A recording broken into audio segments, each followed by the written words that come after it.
Hear that? That's not a real cricket. It's a Raspberry Pi Pico pretending to be one, and it speeds up and slows down with the room temperature. I designed a Raspberry Pi Pico based cricket chirping sound system. It uses a piezo buzzer on GPIO 9 for sound and a DS18B20 temperature sensor on GPIO 2 for live temperature. We will test 3 versions of the code and evolve from sounds like a buzzer to, wait, is that a real insect in my room? I'm also going to prank my brother with it, and let's see how long it takes before he starts hunting for the cricket that doesn't exist. To make a fake cricket sound real, I started with the biology and the math.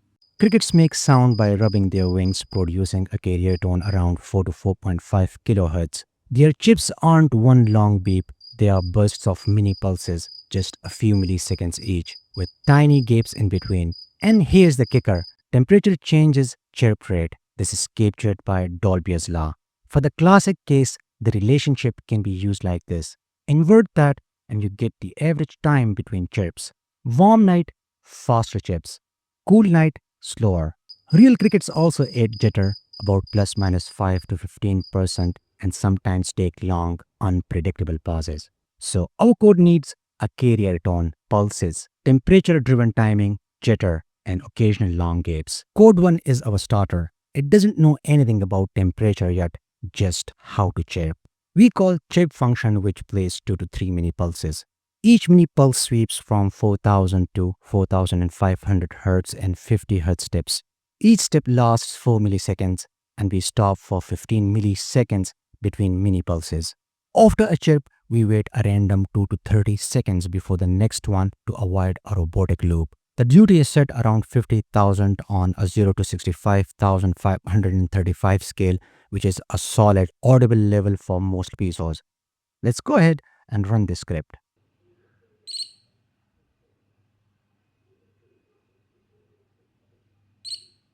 Why it's not enough? Real crickets speed up with heat and slow down with cold. Code 1 ignores that the inside of each chirp pulse lengths and gaps also stay the same, which isn't how nature behaves. So we are going to add a temperature sensor to the Raspberry Pi Pico. I'm going to use DS18B20 waterproof one-wire digital temperature sensor. Connect the voltage and ground wires to the Raspberry Pi Pico 3.3 volt and ground pins, and connect the data wire of the DS18B20 to the GP2. And let me tell you, the buzzer is connected to GP9. That's all about the interfacing. Code 2 brings in live temperature with the DS18B20. We scan the sensor on GP2, read the temperature in Celsius, and convert it into Fahrenheit, and print the temperature so we can see what's happening. Then we use Dolbear's Law to compute a base delay if it's warm enough. Otherwise, we fall back to 2 seconds to be safe at low temperatures. But to keep things organic, we don't just wait that exact delay. We randomize the pause to 1 to 30 seconds and wait it with a base delay so warmer temperatures trend shorter pauses on average.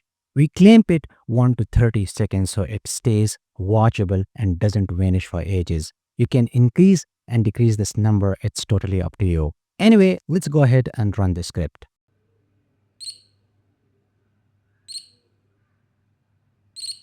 Now, the spacing between chirps responds to the room temperature. Hotter, generally faster, cooler, generally slower. Inside the chirp, the micro timing, pulse duration, and pulse gaps still doesn't change with temperature. Also, the weighting method can feel a bit arbitrary. Sometimes randomness dominates the science. Code 3 is where it gets convincing. We keep the DS18B20, but we deeply integrate the research. We compute the mean interval straight from Dolbear's Law. Clamp it between 0.25 seconds and 2 seconds, so extreme readings don't produce impossible rhythms. Each chip's timing gets a plus minus 10% random jitter. This makes it sound more natural and real. About 1 in 10 chirps triggers a long rest between 5 and 20 seconds, just like the unpredictable pauses real crickets make. Inside the chirp, we adjust the step time and the gap between pulses based on temperature. Around 10 degrees Celsius, pulses are longer and gaps are wider, slow feel. Around 35 degrees Celsius, pulses are shorter and gaps are tighter, fast, urgent feel.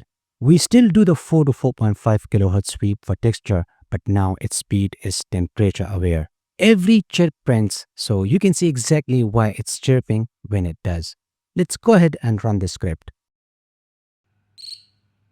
Right now, the DS18B20 is reading the room temperature in real time. You can see it printing both Celsius and Fahrenheit on the screen. Based on that reading, Dolbear's Law is calculating the mean interval between chirps. Listen closely. The chips are not perfectly regular. Each one has about 10% random jitter, so it feels natural. Every so often, the code triggers a long pause, just like a real cricket taking a break. You will see it printing something like long pause right here in the log. I'm going to heat the sensor with this lighter, just enough to raise the temperature. Look at the reading and listen. The chips are speeding up instantly. The gaps are shrinking and the tone feels more urgent, just like a real cricket on a hot evening. Now I'm placing the sensor into cold water. Watch how fast it drops. Hear that? The chips slow down, the pauses stretch, and the whole rhythm feels calmer, just like a cold winter night. All of this is happening automatically. The frequency sweep, the random jitter, the long pauses, perfectly synced with the actual temperature. Thanks to Dolbear's Law, coded right here on the Raspberry Pi Pico. The frequency sweep from 4 to 4.5 kHz aids that raspy scrape quality, so it's not just a plain beep, it's alive. And all of this is happening right now, driven by the math, the sensor, and a few dozen lines of MicroPython. Right now, I'm in my brother's room looking for the perfect hiding spot, and the cupboard is just perfect. I'm hiding it inside. Let's see how long it takes before he starts tearing the place apart looking for a cricket that isn't there. A few moments later, I'm in the lab and I can see my brother looking a little restless. He's glancing around, clearly puzzled, and I can hear him saying, "Where is this sound coming from?" I even misled him a bit, told him to check under the sofa, and he actually did it. The prank worked perfectly because I set the pause to be random, up to 5 minutes. Sometimes it's just a few seconds, sometimes a couple of minutes, sometimes the full 5. That randomness makes it feel exactly like a real cricket, which makes it so much harder to track down. Anyway, I finally told him it's not a real cricket. It's just my Raspberry Pi Pico hidden in his cupboard making all the noise. The look on his face was priceless. Now it's your turn to pull this prank. Build your own cricket chirping system and watch people go crazy trying to find it. You can grab the full code and files from electronicplanet.com or head over to my Patreon page to get the complete project folder and start chirping like a pro. So that's all for now. Support me on Patreon for more videos. I hope you liked today's episode. Like and share this video with your friends. See you in the next episode and thanks for watching.